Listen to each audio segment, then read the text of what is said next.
Unfortunately, most of us go through life dehydrated, but it's of course more likely you'll get dehydrated when it's hot out or when you're exercising a lot.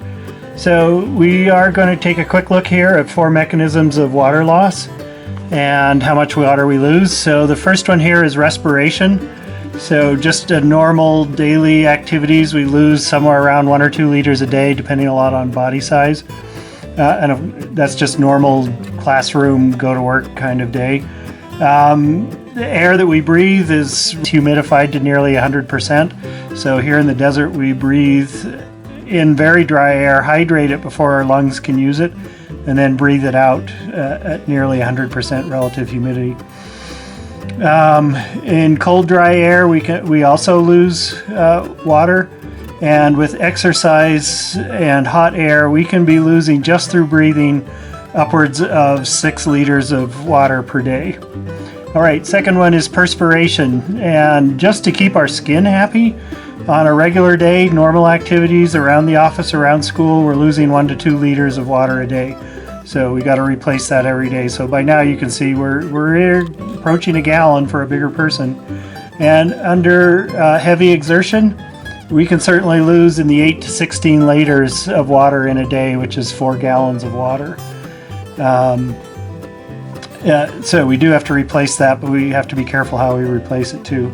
Urination, just to clear the waste from our blood, or our blood clears it through the kidneys, liver, so on.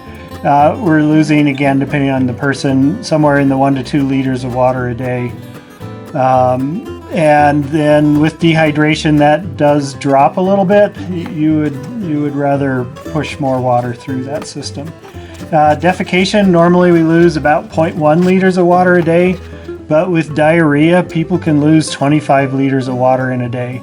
I had a student who got sick, septic, on a backpacking desert trip, and he just had steady diarrhea. Any water we put in him just came right back out again. We ended up hospitalizing him.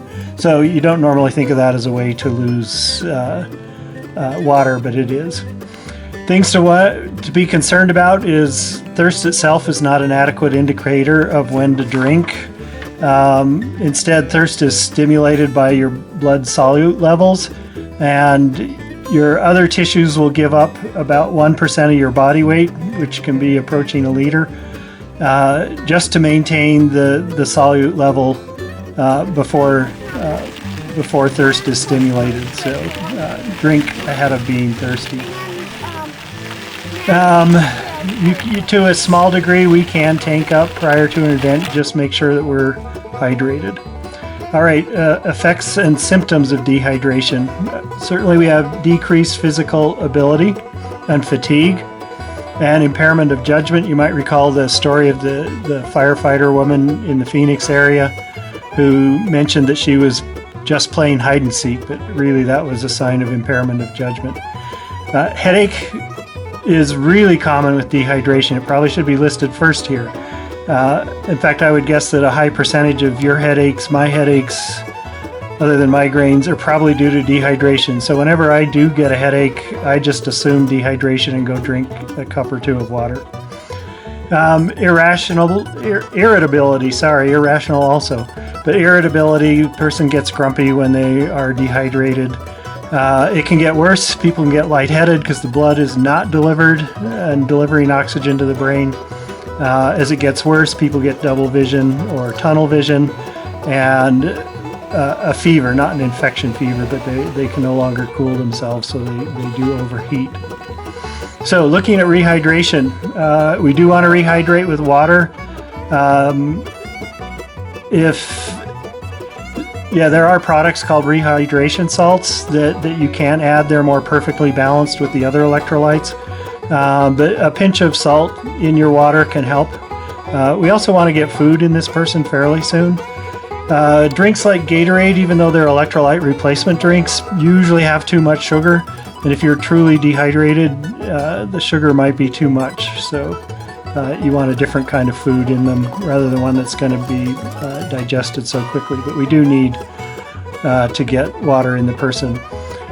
Since we are not camels, we do not store water. If you do have a person who is dehydrated, Do get a liter of water into them fairly quickly, and then after that you'll give good pauses that are giving just 1 or 2 cups at a time.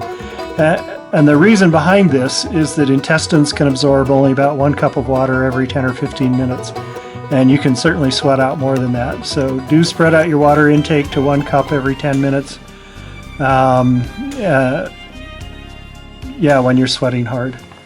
Let's see.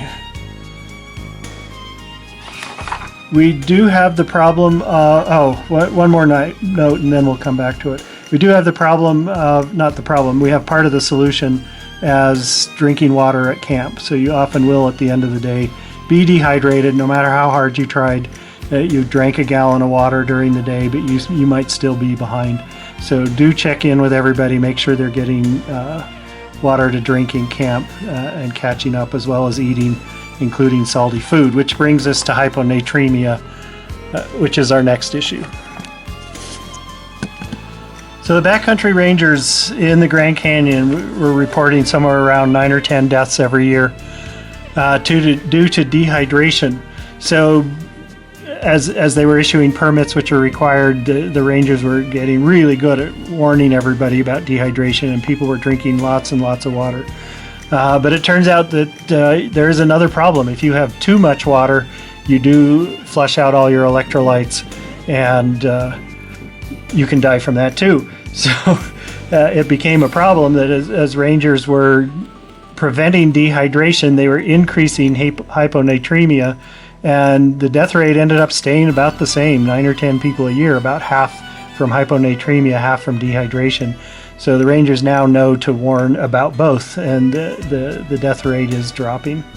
So hyponatremia is just low sodium level in the blood due to loss of salt and other electrolytes in sweat exceeding the salt intake from food, or just taking in way too much water.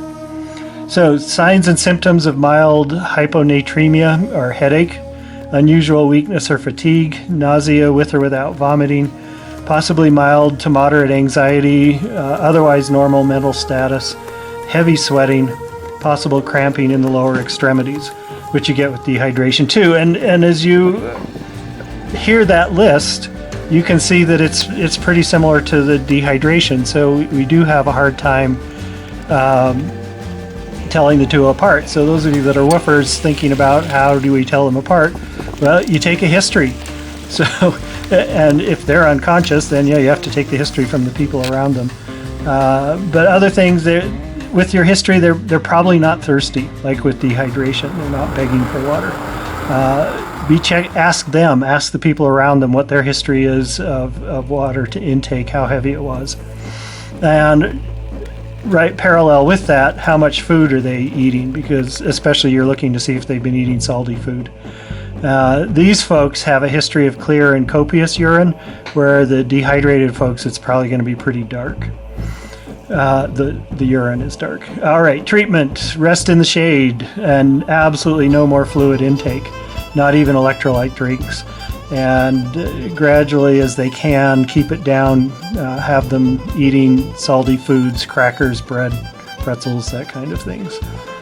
As hyponatremia becomes severe, you do start losing your mental status, getting disoriented, irritable, combative. These folks and your heavily dehydrated folks, you're looking at rapid evacuation for these. Although with dehydration, you can do a little bit of keeping them there while they're recovering. Okay, prevention is to drink regularly, not excessively, eating salty foods regularly while exercising in the heat, and don't rely on electrolyte replacement drinks alone. They tend to be, you need some water in between.